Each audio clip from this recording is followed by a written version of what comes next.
Greetings everyone. In this video I wanted to talk a little bit about the details of construction for the upper section of the layout in this peninsula. In the last video I mentioned that this is where most of my efforts have been concentrating over the past year or so. Again, slow progress, but it is what it is. But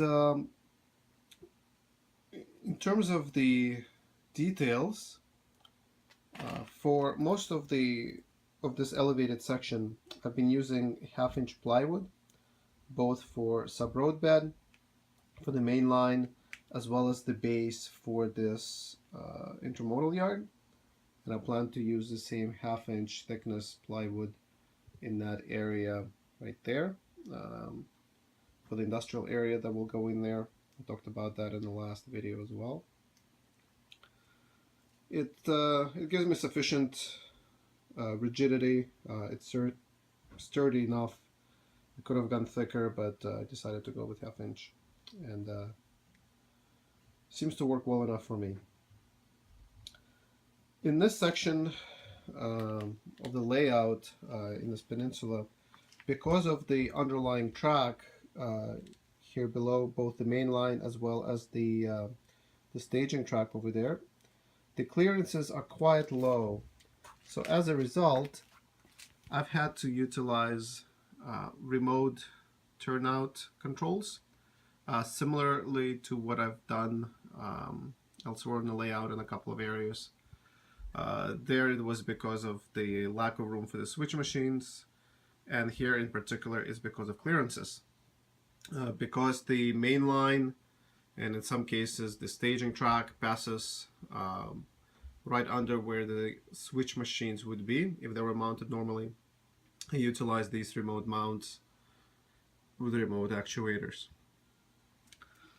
Over by this interchange, this turnout and this turnout right there are both controlled jointly from the same switch machine. So you see the control wires all going to that switch machine over there. That switch machine is driving this turnout, and that one is not yet permanently installed, but once it is, I will either end up utilizing a switch machine of its own, or I may join it together with the same switch machine driving this this turnout. Again, same for this turnout, had to utilize a remote control, and also for some of the turnouts there in that where those spurs are coming off and the siding. I think there will be probably at least a couple of more remote turnout mounts. Also in this peninsula, as well as everywhere throughout the layout, I've been super elevating the curves. The way I do super elevation is by utilizing small 1/4-inch long in the width of a tie strips of styrene, and I start inserting them under the individual ties only on one side, on the outer side of the curve. I start at the beginning of the curve with 0.01 inch thickness of these strips, and then every third tie, I guess, I insert another strip. After a little while, the thickness increases to 0.02, and then to 0.03 and 0.04 inches, and then I stay with 0.04 inches throughout the curve. For the smaller layout, 0.04 gives just enough of a tilt to the rolling stock as it goes by, so maybe not so much noticeable in track itself, but with the rolling stock there's just enough tilt to make it noticeable. I do, if you're using the same trick as me, if you choose to do that, be sure to insert the styrene strips under the ties before the adhesive sets. I use a clear silicone adhesive to attach my track to the sub-road bed, and sorry, to the roadbed itself, to the cork roadbed. And as soon as I add the track, I have the strips pre-cut ahead of time, and then before the adhesive sets, I make sure I go around the curve and insert them. A little bit tedious, but it's worth the effort and makes things easy, and it looks pretty decent. Once the track is ballasted, you're not going to notice the inserts, and the end result looks quite good. If you want to get more of a super elevation, you can always use thicker inserts. Instead of 0.04, you may go with something thicker, but 0.04 works well enough for me. I have also been doing a little more work on computerization of the layout. I've mentioned in the past that I utilize JMRI and that I use it for control panel here on the iPad.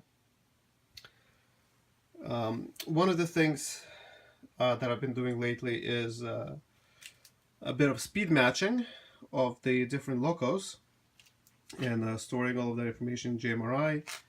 And without getting into the details of speed matching, there are a lot of other videos on that on YouTube.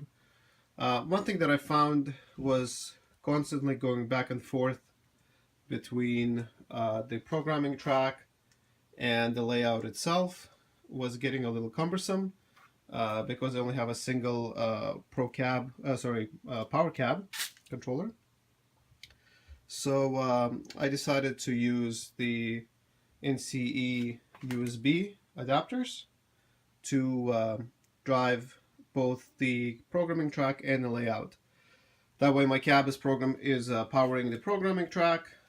I can use Decoder Pro to program the locomotives on there and quickly move them to the layout, to the main line of the layout for actual testing.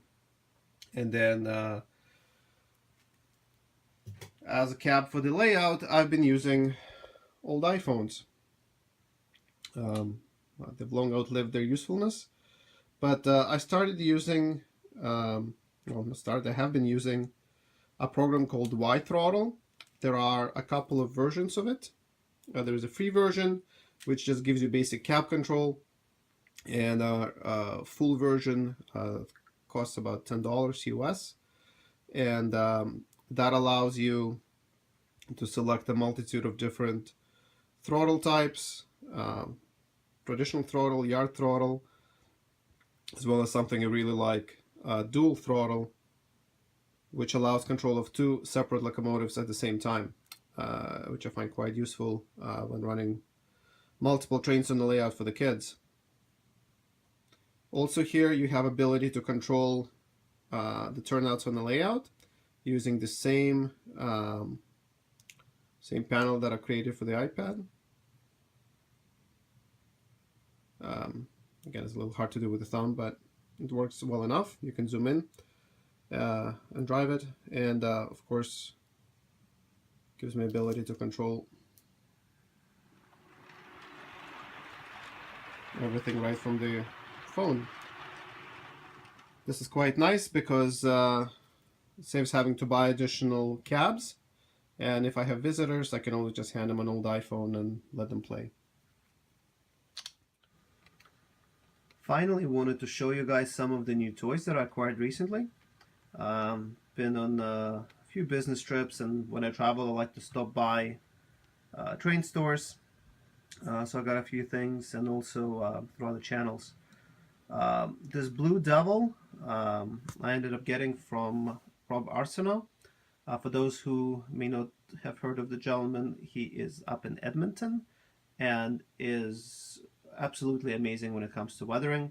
I've had him weather some of my locos in the past, including Jeep 40-2W you saw earlier in the video, a few other locos that I will show in a video at some later point.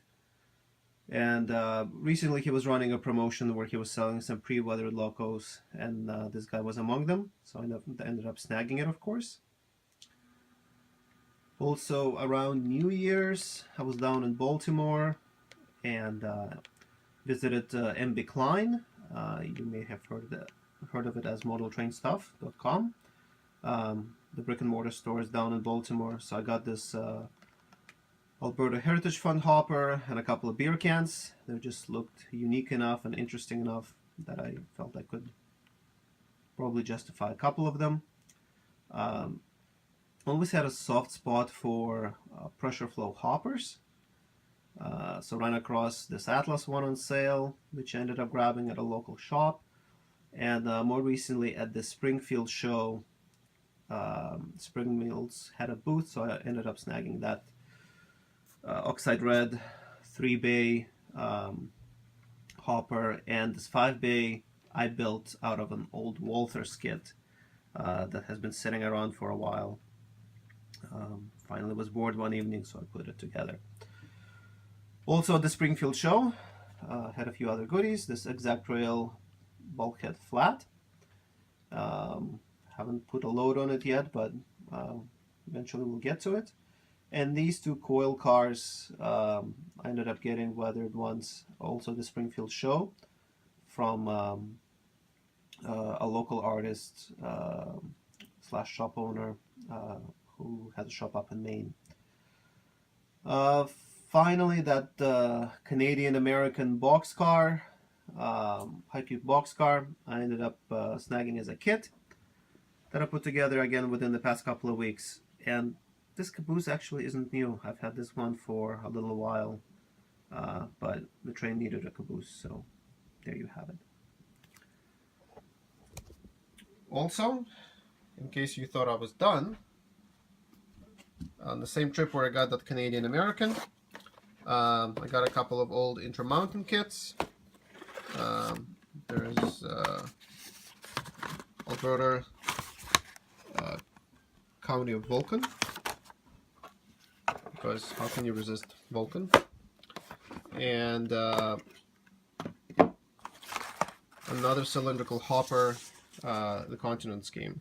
Now I know what you're gonna say. This thing is not accurate. It's a Fubi.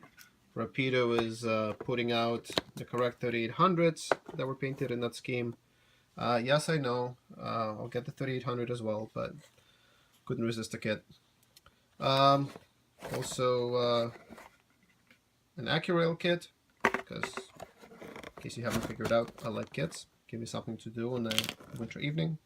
And at some point, a couple of containers. And finally, my father-in-law, who was visiting from Alberta, I guess a friend of his does these resin wireline trucks kits. He doesn't do anything else. He just does these wireline trucks. So he brought one to me. So at some point I'll need to find a base for it, find a tractor, and stick that thing on there. In case you're ever looking for one, they're made by John Oliver, LJ Replicas and Restoration. So there you go. You guys have the contact info if you want one. And one last little piece, this River Point CN truck, which I think I also got at MBIC Line when I was there. So that's it. Those are the updates. Those are the toys. And I will see you all in the next video. So long.